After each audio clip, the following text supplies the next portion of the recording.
never was at Christmas fairs before in Cyprus.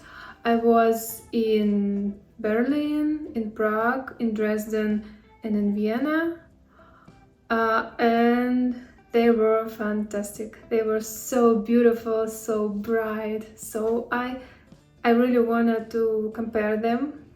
I'm not sure that there in Cyprus they will be so festive, but let's see.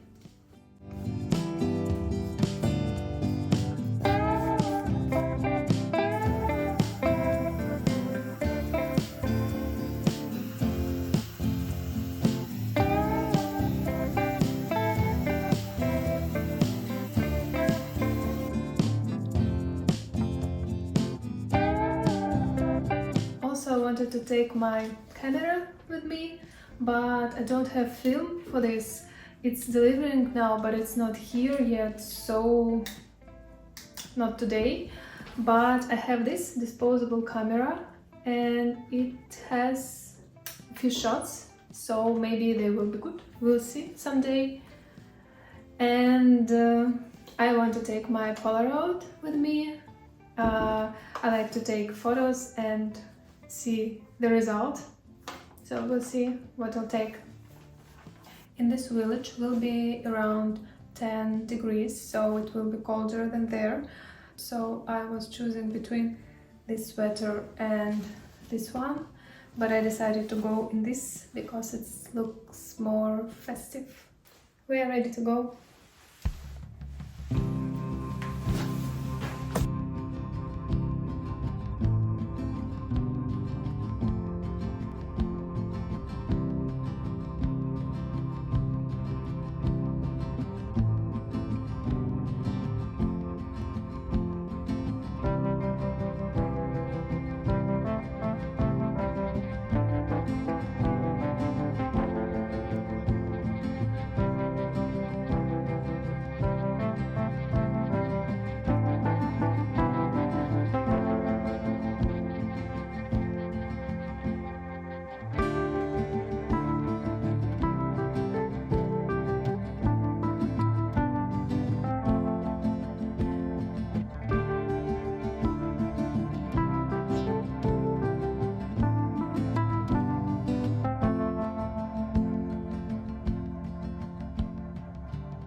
It's the next morning and yesterday was absolutely beautiful. We came home really late, but we got this Christmas mood at this fair.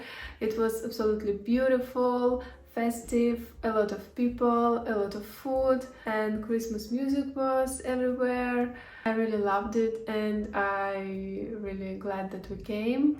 It was real Christmas fair like I imagined it. Also, my husband got me this little giraffe. I fall in love with giraffes this year after safari in South Africa. So I have this little one now. Actually, this is handmade toy, and guy who was selling them said that his mom doing this, so this is absolutely beautiful. Also today I have candles masterclass, and I'm really waiting for this because I love candles and I burn them a lot, especially in the winter, because it's gives me this cozy atmosphere at home. And I have a lot of candles, I think, and I told myself that I will never buy candles before I burn all of others, but today we're making candles, so I think it doesn't count. But before this I need to get breakfast and I need to get ready.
was a long day and it's time to sleep. But before it, I want to read a book. It's called Essentialism by McCaffrey, and I read this book I think 5 or 6 years ago, and I really enjoyed it, and I think it's time to reread it. This is a book about how to find things that you want to do and that you need to do, and how don't do things that you don't want to do and that you don't need to do, and how to find what really important to you and start do only these things. I think this is short summary of this book. I remember that I found this book really helpful when I read this a few years ago, and I feel that I need this right now, so I think it's time. Also, I have a lot of books on my shelves, but I'm reading my ebook and rereading my favorite books or books that I'm already read some years ago. Don't know why this is happening, but I think this is it.